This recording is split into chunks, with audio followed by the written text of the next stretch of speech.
broadly speaking, pensions are defined into or categorized into defined benefit and defined contributions. Okay, so defined benefits were very common 20, 30 years back, in the 50s, 60s, 70s, and maybe even in the 80s.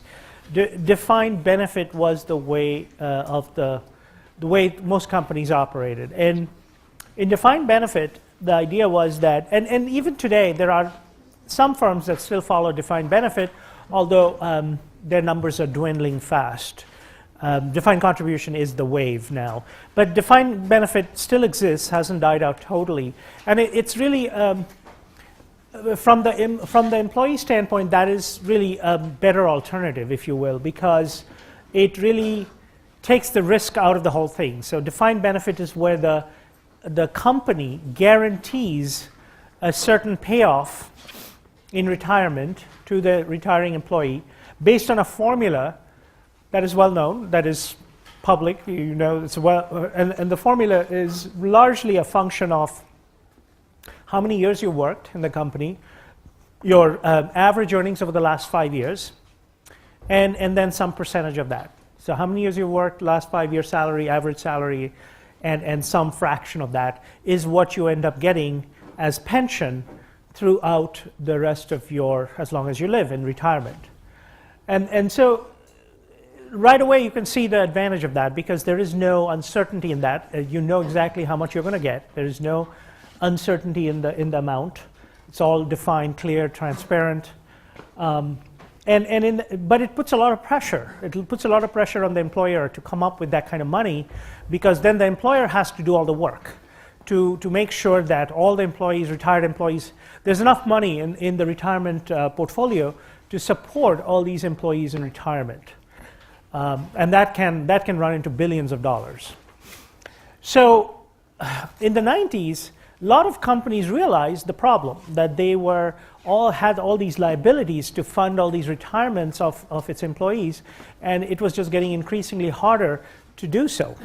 So then most companies switched to what is called defined contribution. And defined contribution is more than likely that you will be working in a company that has defined contribution plans. And in defined contribution, the company really lets you do all the heavy lifting. Okay, so the employees do all the heavy lifting, whereas in the previous case, in the defined benefit context, the company did the heavy lifting. So the company was responsible for making sure that its retirement portfolio is sufficient to fund the retirement payoffs to all these retirees. So the company was under immense stress under that system. In defined contribution, the onus was passed to the employees. So the company would simply contribute some money as promised, and then it would be up to the employee then to invest it and maintain it and so on and so forth. So it was entirely the responsibility of the employee to do whatever he or she wanted with that money, invest it more, taking more risks, take less risks. Those things were entirely the decision of the employee. Whereas in defined benefit, the responsibility was with the company to make sure that there's enough money. So you can see how the burden of responsibility was passed from employer to employee by moving from defined benefit to defined contribution. So profit sharing is something we'll talk about. It's really not, as the name suggests, it's really another retirement plan. 401k is another one we'll talk about. Where the employer is not required to contribute. So you can open any of us can open a 401k and put money in, tax deductible money before taxes, in other words, into it, and so that we'll talk about that as well. And then just so that we don't leave out people who run their own businesses, we have these plans that are available for people who run their own businesses. So if you have your own business, then you can open one of these or these plans for your retirement. They're essentially the similar idea as 401ks or and so on. So let me just Are we on the same? Oh, good. Okay, so here's an example of a defined benefit idea and how it works. So you can see the example. This is made up numbers, but this is the kind of formula that you see with defined benefit kind of plans. And so you can see that in this example, this person will get $25,000 per year in retirement under this. So the burden on the company is to come up with $25,000 for this person and a few thousand other retirees with their own numbers that you can calculate based on salary and number of years of service and so on.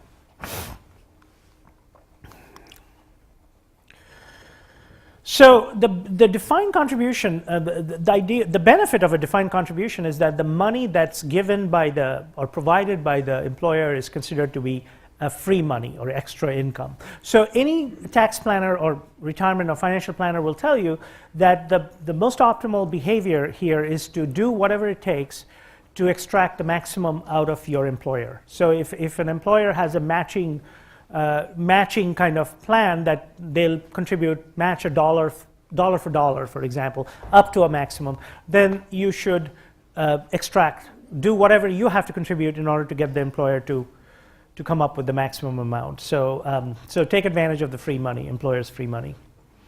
So this university does the same thing.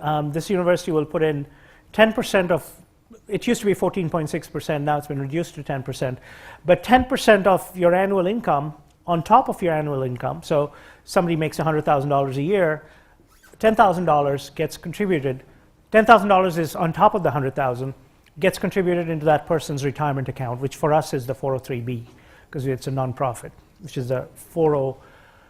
Which is the equivalent of a nonprofit organization. So you have pension plans for defined contribution plans for nonprofits, and the university contributes 10% of a person's employee's salary into that every year on top. So that's added income, if you will. So again, what retirement plan should you pursue? Well, for most of us, it's really not a matter of choice. We don't really have a choice because depending on what kind of firm you work, they will already have a predefined pension plan set up for you that you will sign into and then money will come in. It's all very formula driven. In other words, it's already all set up for you. So nobody's going to not opt for it because it's money that's coming in from your employer. So really, there's not much choice. So it's better to sign up and get on with the program. And how much can you contribute from your own funds? As much as you can. There is no upper limit to that. So and again, how much should you save? Depends on what your liabilities are supposed to be down the road. And how do you invest contributions? I mean, these are questions that should be fairly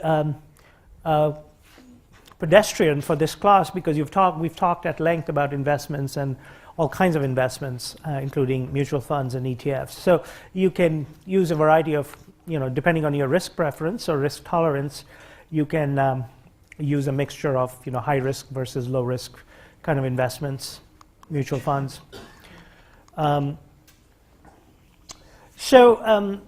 Again, so we talked about the 401k as another retirement option that companies provide for their employees, and this is for companies that are in the profit-making area. So if you work for a for-profit firm, then you do 401k. For nonprofits, you work for a charitable foundation, a university, you'll do a 403b, which is the equivalent of the 401k for nonprofits. And again, it allows employers to contribute to employees' retirement account. Limits are $15,000 for those under 50, and the employer can then match dollar for dollar. And again, you cannot touch that amount until you're 60 years old, basically. So otherwise, you have penalties and taxes on back all the payments and so on.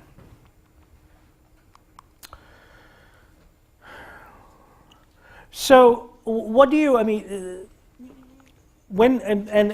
this is where you need to pay attention when you work in a company. Make sure that if your employer is going to match, then you need to do whatever you can to extract the maximum matching funds from your employer, because that's considered, like I said, extra income or free money, and you should maximize that. That's always a rule of thumb for these kind of things. We'll talk a little bit about what research has happened on this kind of front. It turns out that there's a lot of behavioral biases that we display as individuals, and how a couple of economists have work towards trying to work with those biases to maximize retirement savings. So we'll talk a little at the end of the lecture on that. But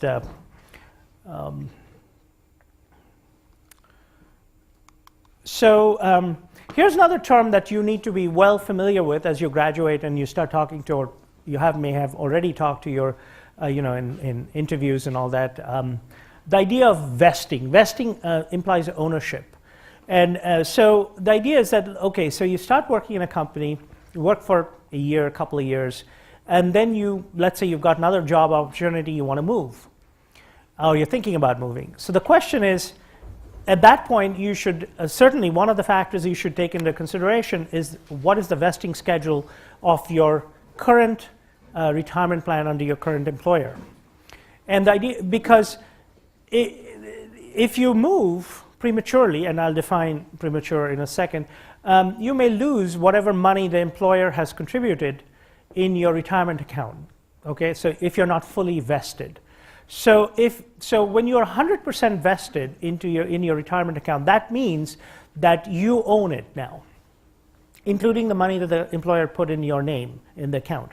Once you're 100% vested, that money is yours. And so you can, when you leave the company and start working in a new company, that money continues to be yours. And you can leave it in the current account, you can move it over, it doesn't matter, because that money is yours. And that's only going to be true if you're 100% vested. So an important question to ask when you are interviewing, or even after you join the HR department, is what is the vesting schedule of the retirement money for that company? Because different companies have different vesting schedules. So, for example, there's a firm locally, a big company that hires a lot of people, that has a 2-year vesting schedule. That means you are fully vested after 2 years. So if you leave before 2 years are up, then you lose pretty much everything that was put in your account by the employer. You're not fully vested and you lose everything. Whereas if you leave after 2 years, you get to keep all of that amount, contributed amount. So it's important to know, and different firms have different schedules. Some might do it in 2 years, some might have fully vested in 5 years, some might do it more longer. Obviously, from an employee standpoint, the sooner you're fully vested, the better it is for you, right? It gives you more options sooner. So that's something that you should certainly look into, both while you're interviewing and even after you join a firm. That's one of the things you should find out clearly, and that should certainly factor in your decision when you're thinking about moving to another firm. That maybe you should wait till you're fully vested and then make the jump to a different company. So vesting schedule is certainly something you should factor in your decision when you're deciding on a change of jobs. Why does it say is a mobile retirement plan? 401k is a mobile retirement plan. Well, mobile means that it follows you. So that's the whole idea, is that the 401k is yours. So you start in company A and you have a 401k plan. Once you're fully vested and you move to company B, that 401k stays with you. It's yours. So that's the mobile part of it. That it doesn't, it's yours basically, and it's only yours after you're fully vested. Okay? So, and then there are different types of vesting. There's called graded vesting, cliff vesting. So those are kind of things that you need to understand clearly when you join a company, or even before you join a company. Okay, so again, this is the 403 version, 403B version of the 401k, same kind of limits. And then the simplified employee plan, SEP, is another defined contribution plan, which is meant for firms with 1 to 10 employees. So smaller firms. So the idea is that every kind of industry has been included in this, right? So just because you happen to be working for a small firm, like a small outfit with less than 10 people, doesn't mean that you don't have access to retirement plans. So you have similar retirement plans available no matter whether you work for a large firm, small firm, a partnership, nonprofit, doesn't matter, you still have this access to similar type retirement plans. That's the moral here. Profit sharing is another, again, as I said earlier, it's a misnomer. It's got nothing to do with profit sharing at all. It's another retirement, a defined contribution plan.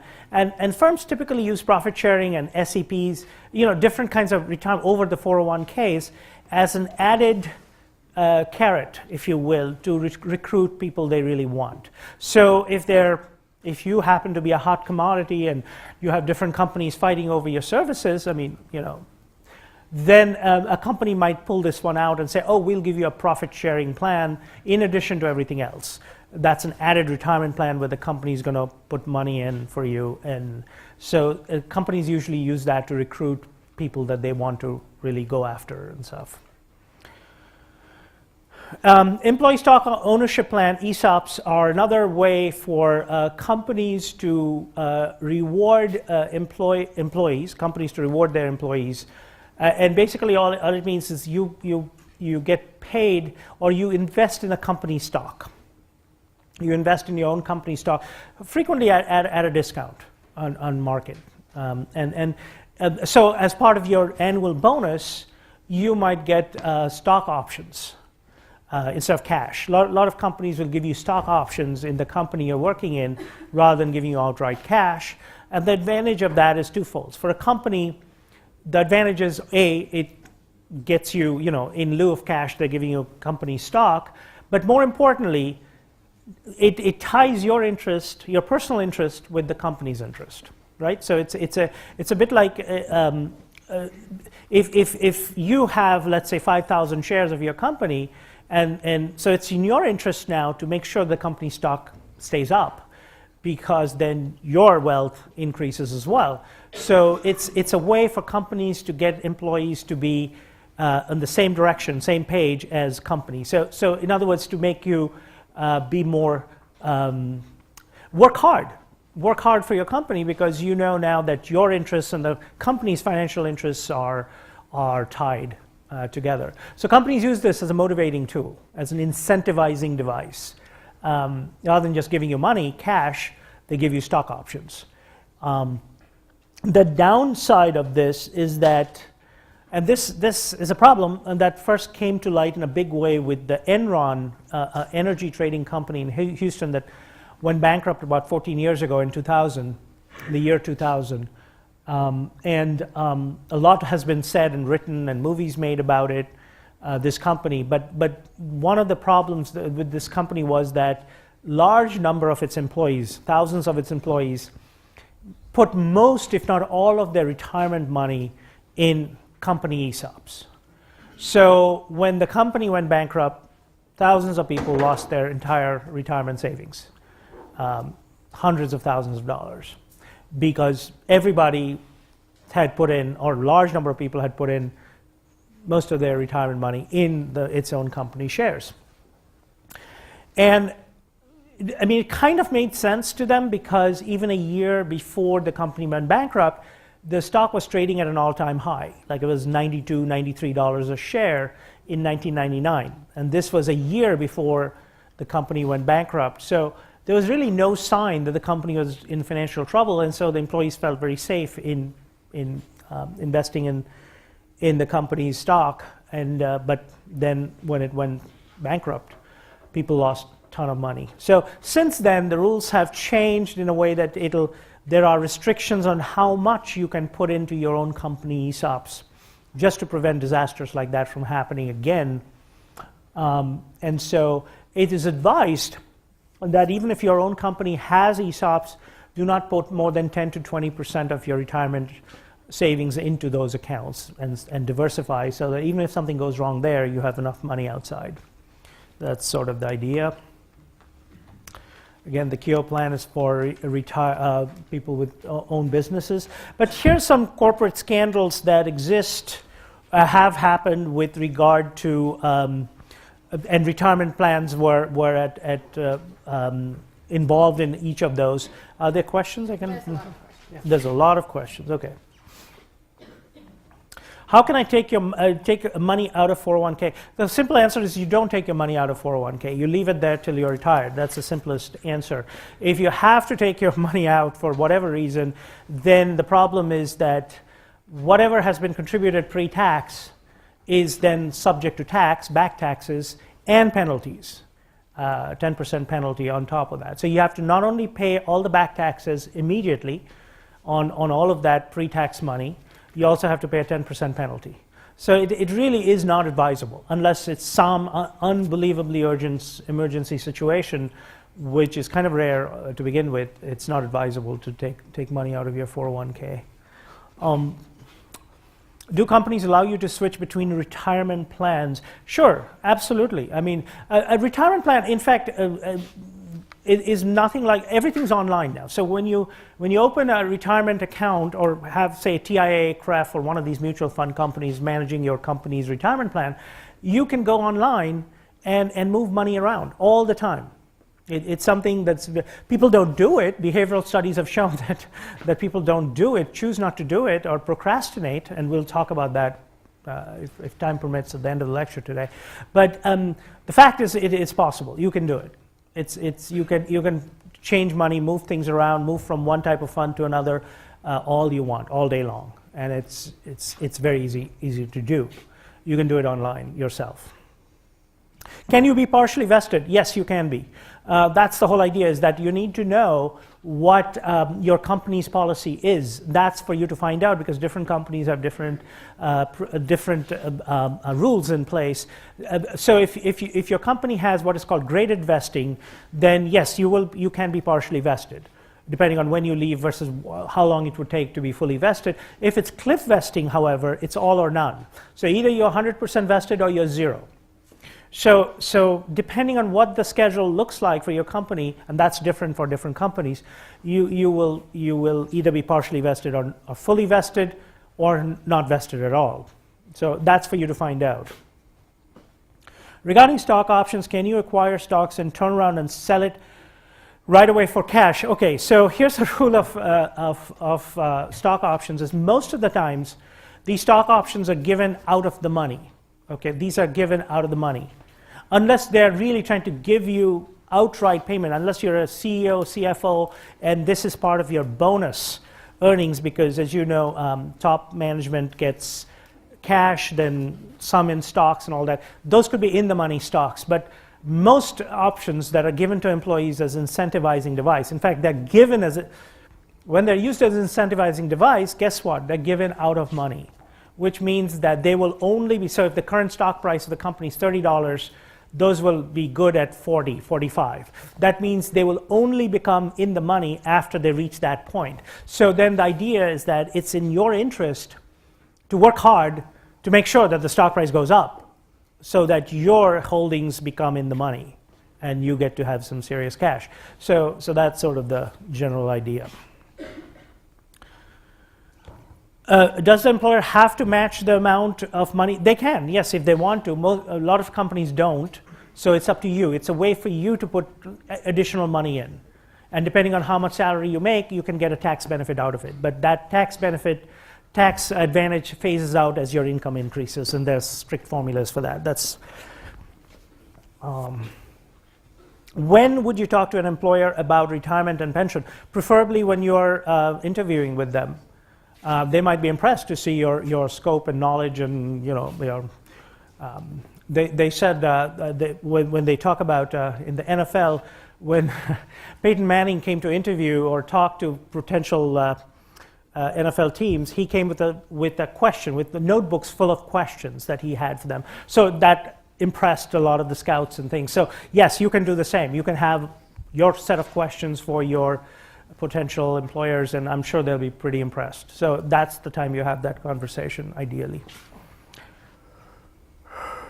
How often do companies offer many retirement plans? For example, it's not an either or. ESOPs and 401ks are not either or. They can be both available to you. So I'm not aware that they're either or ever. those are all options for you. Companies give, like I said, in lieu of cash year-end bonuses, they can give you stock options. Regarding profit sharing? No, yes, the question is, regarding profit sharing, is it based on profits of the company? No, that's the misnomer. That's got nothing, absolutely nothing to do with profits the company makes or losses the company makes. No, it's just a term that is used. Why, I don't know. I don't know where the term came from, but it's got nothing to do with profits as such. If you reach the employer, If you don't plan to stay for the company, should you not contribute to 401k? if you don't plan to stay fully vested with the company, should you not contribute? Well, I mean, why? Because, yeah, I mean, that's up to you to decide what you should do or not. But if you're, why would you? Okay, anyway, okay. I'll be happy to discuss it with you one-on-one. That's a very, very nuanced question. Yeah, well. Yes, of course. If you own the 401k, then it's yours. You can will it to anybody that you want. So yes. Can you inherit a 401k if the owner dies? Yeah, if you are the owner's beneficiary, you can. What happens if you work for a company that files for bankruptcy? Yes, then you might be in trouble. The company, so depending on what the company does, because with money and you may be promised things that you may not get. So yeah, there are problems. When a company is in financial trouble, everything's up in the air. So there's no guarantees that you're going to, because the company may not have money or may not have had money for a while. So, you know, so if the company that you work for happens to file for bankruptcy, all bets are off. Don't expect much. And then the same goes for the pensions if it Right. goes bankrupt. Yes. In fact, that's a good point. When in the 60s and 70s, when actually this was popularized in Detroit with all the auto companies, where the joke was if you learned how to turn a wrench, you'd get $80,000 salary, and you'd have this fat pension plan. One of the reasons why U.S. auto companies did financially poorly was because they were supporting these billions of dollars of pension funds for its retired employees. And a lot of that went away because they had to take that money and do other things, and so a lot of retirees started losing money and all that stuff. So no, there's no guarantee on that. The company can easily take that pool and put it somewhere else. Okay, all right. So I've talked a little bit about these corporate scandals, so I'm going to move on. Falsified earnings. I'll let you read those at your leisure.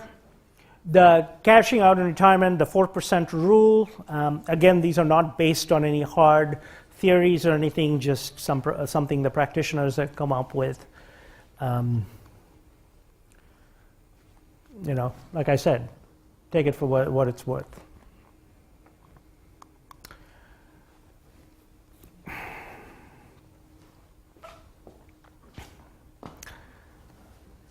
Okay. Enough said. So here's the deal. So this is the behavioral stuff I was going to tell you about. All right. So one of the problems that has been observed, what are the behavioral biases related to retirement? So we've sort of looked at the savings record of the U.S. citizens, and we have concluded, well, all of us have collectively concluded, I hope, that we have not been a good nation in terms of saving behavior. We're really not a nation of savers. We've been a nation of, for the most part, spenders and borrowing and spending. So with credit card debt and all that, so we have, as a nation, we have a problem. We've shown this over the years, last 20 years. Another thing we have shown is that, so our savings behavior has been bad. Okay, so how do you encourage people to save? That's the first question. People who worry about whether a whole generation of citizens, when they retire, will have enough to survive on, right? Because Social Security is only going to count for a small part of what you get. Obviously, that was part of the plan anyway from the beginning, but that's not going to account for more than a third at most. And so if your savings record is poor, then what do you do? And if the pension and your defined contribution hasn't grown because of stock market poor poor performance in the stock market, then you're in trouble, right? So people may not have enough to live on in retirement, and especially given that we are now leading longer, healthier lives. So this all brings together a huge problem. And also, people have this procrastination ability. So it's not like you don't want to do something, but you just don't get around to it. I mean, and it's been seen in a variety of things, that our intentions are good, but we just don't get to it because there's always something else that gets in the way. You're too busy or got other things on your mind. I mean, it just doesn't get to it, right? You don't get to it. And so Richard Thaler is a well-known behavioral economist at University of Chicago. So the idea was about 10 years or so ago, he started sort of looking at this problem and trying to design retirement plans that would actually factor in these various behavioral biases that we show as individuals. And how do you work with that to maximize retirement savings? That's the whole idea. Okay, so that was the whole point of this. So as a way to set up this thing, and he says, as we switched over from defined benefit to defined contribution plans in the 90s, we essentially turned over the responsibility. So companies turned over the responsibility of good behavior from themselves to their employees. Okay? So companies said, hey, this is too costly for us anymore. We don't want to waste time or waste our time and energy doing this. We'll just give it to you. You handle it. You as retirees, you handle it now. It's your problem, not ours anymore. That led to, so people suddenly were thrust with this responsibility that they weren't trained for. Most people weren't trained for that, and they were not even mentally ready. So that was a problem. And so suddenly people were asked to be responsible, think through, plan, and most people were not ready for it, and consequently didn't do it. So, so as I said, combined with this problem that we've had about low savings rates, so this led to a sort of a crisis situation where, if you don't do anything, things are going to be bad down the road for people, for millions of people. And so how do you work in working with these biases to try and change this thing around? So they came up with this idea. Thaler and Bernardsey came up with this idea called Save More Tomorrow. Save More Tomorrow, or SMT, which was this program that they started in Chicago and started piloting it with a small company, manufacturing company. So the idea was the SMT had 4 basic components, and each of them were carefully designed to address a particular behavioral bias. So about 3 months before, employees were approached about increasing their contribution rates. So everybody was, the idea here was that you're going to commit to putting an increasing fraction of your raises, of your annual raises, into a retirement plan.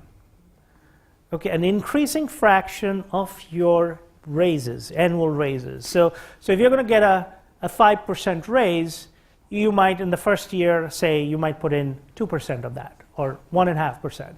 In the next year, you could put 2% of your raise, and so on. And it would all be a predetermined formula.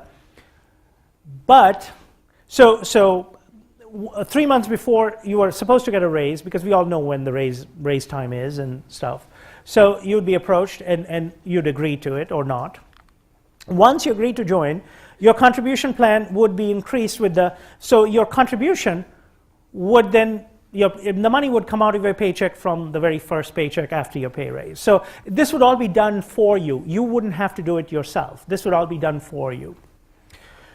And then your contribution rate will continue to rise, increase in the predetermined thing that you had agreed to with each scheduled raise. And here's the kicker. The fourth one was you could opt out at any time. You could opt out at any time. So nobody was holding a gun to your head, basically. You freely agreed to it, you signed the paperwork, and then you had the option to get out any time without penalty. Okay? So, and in fact, when they did that, they found a phenomenal change. I mean, they took the data and they showed that the savings rates increased from like 2% or 3% to over 12% within a year. It was a dramatic change.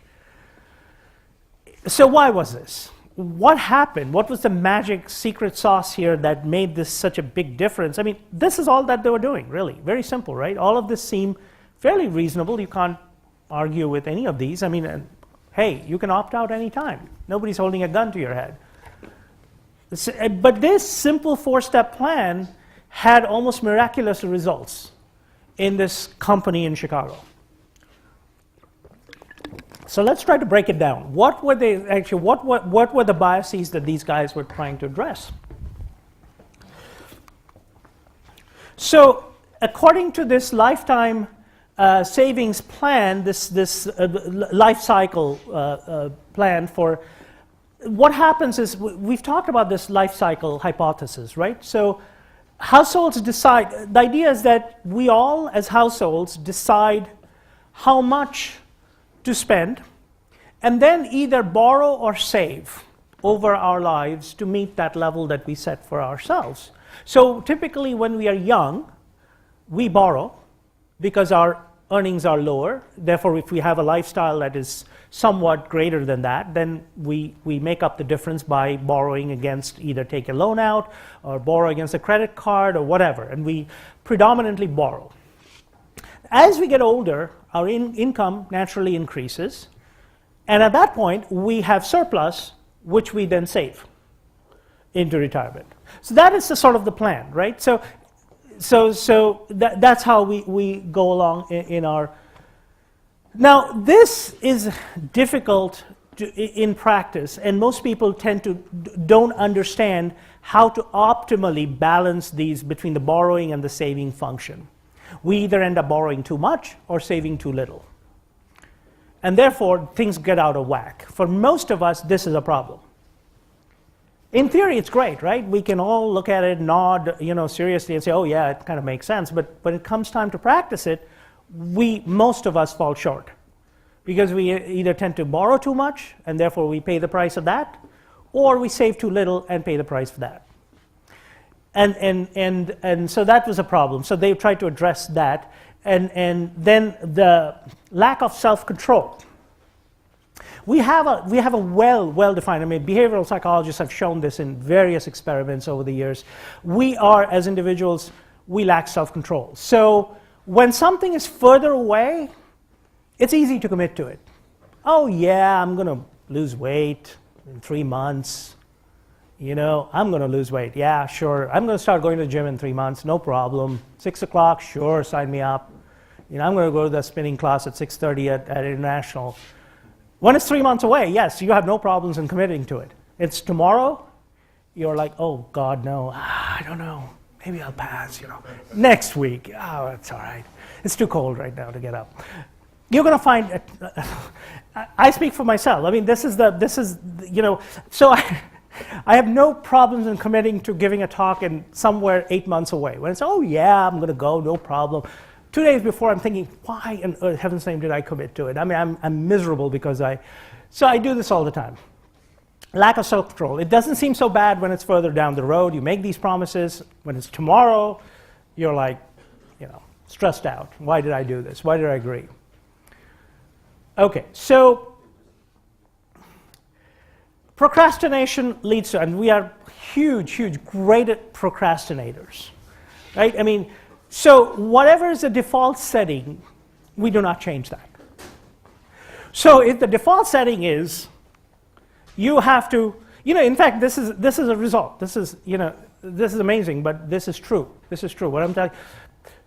They've shown in research that when people start in companies, you have a 401k and you have a default setting of your asset allocation, which is the default setting of whatever it is. So your company has a 401k or a defined contribution plan managed through TIAA-CREF, and TIAA-CREF has a default setting. For each individual, they have a default setting that's preset into that thing.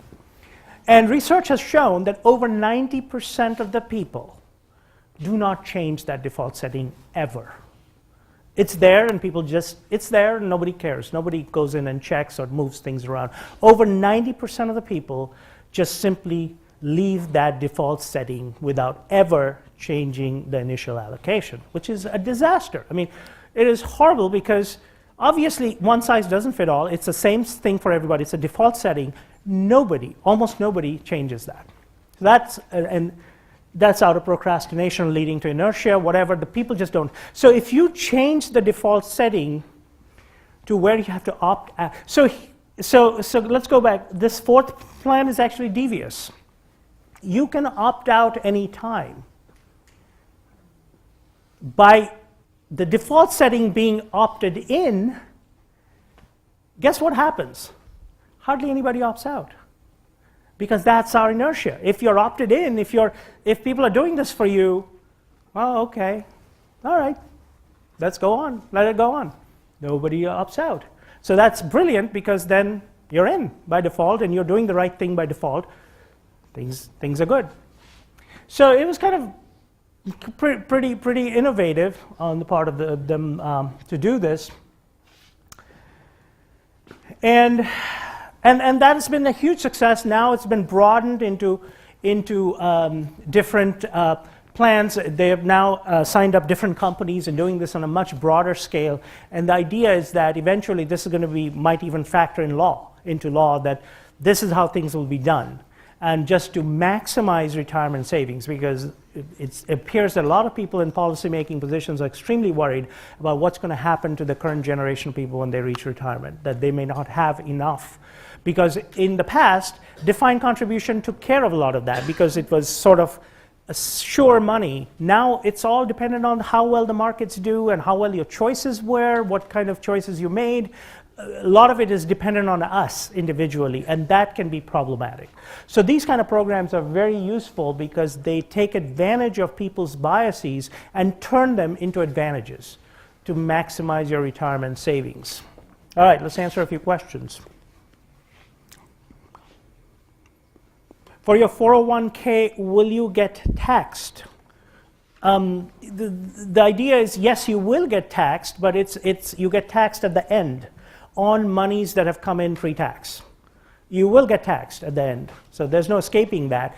The idea of when money comes in into a pre-tax and grows is that it gives you faster growth, and then after 60 or 65, when you come up with a huge amount of money, there is a large tax burden at that point. However, there is a way around that, and we'll talk about that in the next lecture as to another way, which is a relatively new way. The magic word is Roth IRA, where actually you don't have to do that. It's different. We'll talk about that. Is the United States the only country where people have trouble saving? And yes, U.S. actually, if you look at the savings behavior across the world by countries, we are pretty much at the bottom. I'm not sure if we are like at the very bottom, but we are certainly close to the bottom. Okay. So the appropriate comparison is between all developed nations, right? So you cannot, it's an apples to apples. So if you look at Germany, UK, America, so the developed Western European nations, we are certainly lower than these countries in terms of our savings behavior. And part of it is because of our increased love for the credit card, which is really nowhere near the way culturally, the credit cards are nowhere near as omnipresent in these countries or have been historically as it has been in the U.S. So, and so it's a behavioral issue that it is what it is. But if your employer doesn't match at all the difference. Okay, Michael is answering that, so I'm going to move on and answer something else. For doing something wrong. Okay, if you get fired from a company for doing something wrong, not just laid off, is all or part of your pay? No, no. If you get fired, you get fired. Your money that's there, that's yours. They're not going to take that away. That's not only like we hate you, so we're going to take away all your money. No. It's nothing personal about this. This is all contractual. You own what you own. And then we're back to the old. Okay. All right. Well. Okay, well, we have a speaker on Wednesday. Neil Clemmy will be here. At least he has promised he'll be here. And so we'll talk insurance for one class.